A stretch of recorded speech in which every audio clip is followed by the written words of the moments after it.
कृष्ण कृपा हो तभी कृष्ण का नाम ले सकोगे।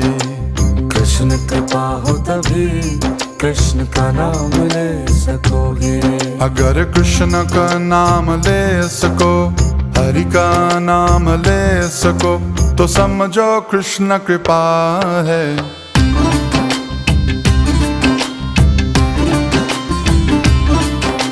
कृष्ण कृपा हो तभी कृष्ण